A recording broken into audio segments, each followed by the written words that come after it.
Hey everyone, it's Jen Fontanella, your money coach, and I'm committed to helping entrepreneurial women take control of their money so they gain clarity, hope, and confidence in order to live out their true passion and purpose. I wanted to share about this Zoom meeting I was on earlier today, and it was really great. I'm part of this group, and what we did was it was a group of millionaires actually. And so what was very interesting was that the premise of the call was to check in, see how people's reaction to what's going on, how are they feeling. And it was just really to give everybody some insight. And so I was like, I was listening, and it just reaffirmed and reconfirmed all those things about how I'm feeling, about what I've been sharing with you all, about how I'm handling things, about surviving versus, thriving, which obviously we want to be thriving eventually when we get past this. And so I just had to share because it was actually very encouraging and very uplifting, because when you see what people go through and you just get encouraged, because you realize the things that you're telling people to do, you see the ones that take action, the ones that take it seriously. That one phrase that goes, if I knew then what I knew now, that's kind of what I'm talking about. And so, one by one, people were talking about, each person, these millionaires, they would say, how they are feeling at this moment. So I wanted to share some of those thoughts with you, because I think it might give you some very valuable insight. Because if anything, why not listen, or why not hear what they're going through or what insight they can provide, because you never know what kind of revelation that it can bring to your own life. So the first one that I want to talk about is attitude. One by one, as everybody was sharing, there was this overlying attitude about calmness. Everybody was either chill, relax. The biggest thing that I noticed is nobody said they were panicking or freaked out or worried. Maybe I think it's two people. There were a few couples, and then most were individuals that were sharing it. Their spouse wasn't necessarily on this meeting, but they would share that, for the most part, we're doing well. Nothing's really changed. We're doing well. We're just stuck in the home. But they did share that, the partner, their spouse, because some of these people were also retired. But nobody that was in their 70s or 80s. These were pretty young retirees. I'm talking maybe one couple was in their 40s, one was 50s. So I don't want you to get that misconception these people have been saving forever. No, it wasn't even that. That was what was very, very insightful, is that some of these people weren't, on the very far end of the spectrum in terms of how long they've been retired. And only a few people said, initially my husband was a little worried, kind of freaked out, which I get, it's natural. It's human nature. You're going to freak out. But then they said, you know what? Then they kind of came back to their senses, and then they realized you know what? We're okay though. We're okay. And so some people said that, they didn't even bother opening their statements. They said, what's the point? I'm not going to do anything. And so which comes to the second point that I want to make, was that how they were handling the market when it comes to investing, and how they were handling the way that this environment has changed in terms of this, the downside, and everything turning out and leading towards what people are saying is a recession. They still were very calm. They talked about, I love that they share their philosophy on things, and that they realized, even though we see, if for some of those that did open their statements, they said, we have a loss. But here was the thing. They said it was a paper loss. And I have been saying this over the last month, that paper loss is different than actualized real loss, where you sell because you're panicking. There's so many people, and I'm getting because it's there's people that are wanting to use that panic, and they're telling you just look at the market, don't just you need to move. And it's that's such a big mistake. And I'm telling you, these are people that are millionaires. They did not do anything. They said, I looked at the statement and realized, well, what's the point? I'm not going to do anything anyway, so why do I need to look at this?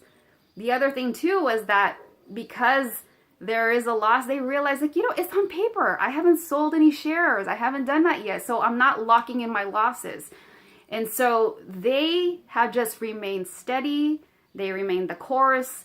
Here's the thing too. Some of them had been through 2 or 3 recessions. They repeated how they had seen this before. Some of them had actually anticipated another one. They said, I know that we're going to see a recession. We've been through a few recessions. One went through one in the 87. Others mentioned the one that happened in the 2000s. The last one we had was also the housing market bubble. I've talked about that as well. And they had repeatedly said, we know what's going to happen. It's going to come back. We just don't know when it's going to come back. But the thing was that they also said that they knew that this was an opportunity to buy. It's like everything is on sale. I swear those are the words they use. So see, the things I'm telling you are not things that I'm just making up. These are people who actually lived through it. These are actually people who have gone through this and implemented these things. And so they've been through the recessions over the years. They've seen what has happened, and they are talking about, like, because they had planned. So this is the third point. They planned, and that they had managed their behavior, their emotional behavior.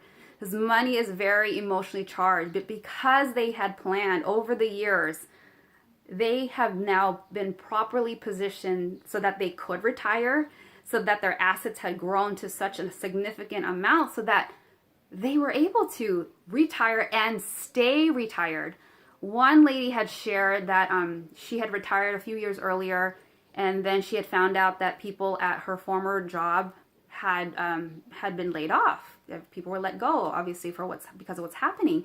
And so she called her former boss, and he actually told her, I'm going to have to look for another job. And she's thinking, okay, now this was her former boss. She worked there and she retired.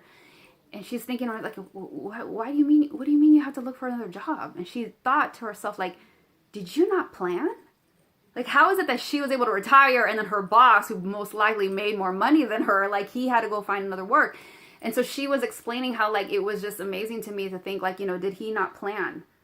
And so that was, like, the biggest thing. All these were such huge takeaways I couldn't wait to share, because it's kind of like giving us an insight. These are people who met with advisors, met with coaches, met with, people, which I call, like, your wealth building team. They took action. Now, again, I've said this before, this is something new in terms of a virus, but regardless, the point is, when it comes to the money part of this, they did not freak out. They didn't freak out and act on that. They were able to stay the course because of being disciplined. Not only that, they understood what to do and what not to do. That was huge too. But the biggest thing I think that contributed to their overall financial success and being able to retire was that years ago they planned. And that's what you have an opportunity to do today. If you have not planned, if you have not created an intentional, conscious plan when it comes to your money, this is the time to do it. It was interesting to hear them talk about, either their friends or people that they had worked with or whatnot, and they shared how they seen how people they're not doing well. Even if many of them also, I forgot to mention this, many of them also had invested in real estate. But because they had planned so well over the years and they had grown a significant amount of assets, especially when it comes to the equities and the market and stuff like that, they were in such a good position that if any of their tenants couldn't pay, they were okay. Some of them had even paid off those homes. So they weren't in a position where they had to worry, how am I going to pay for the mortgage from our rental properties? Not only was their primary residence taken care of, their rental properties were taken care of. So they had been able to plan and be in such a great position so that while this is all happening, this is why they're able to chill and relax. But going back to today, for some of us who have not planned, who have not taken the time to properly position yourself, I'm going to ask you, well, when are you going to do it? Are you going to wait till the next emergency? I'm not saying, like, I hope another virus comes through, but, it could be anything. It could be the next recession in who knows how many more years. These are cyclical. These things happen. It's nothing new. So that's the thing too. This is nothing new. I was the financial advisor during the last market crash, and I'm saying the same things. And so this is such I'm urging you and I'm encouraging you that this is such an opportunity for you to do the right thing for yourself, for your family, for your spouse, whatever your situation is. This is the right time to properly plan, because, it was just so encouraging to hear something so opposite from the news. And people sending me conspiracy theories and DMs, and just like, let's not go there. But anyways, this was so encouraging. This was such a great, encouraging meeting that I was able to partake in, because it was almost like being able to see into the future of those people who do the right thing right now. So if you have any questions, if you have any comments, I would love to see them in the comments. But let me know if there's anything I could help or support you with. If you have any questions about what's the first step that I need to do, where do I start, let me know. So I hope this encourages you. With that, have an amazing rest of your day, and I'll catch you later.